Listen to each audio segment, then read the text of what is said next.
and beautiful by Cecil Frances Alexander.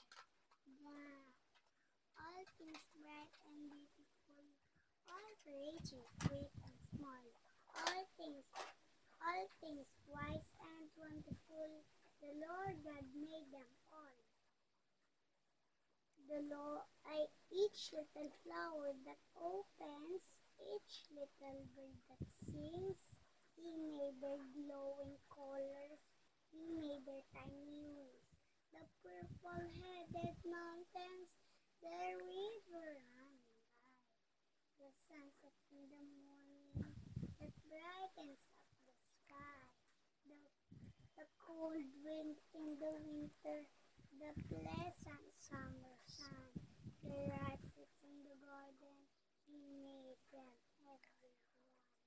The tall trees in the greenwood, the meadows where you play, and the rushes by your water, to gather every day.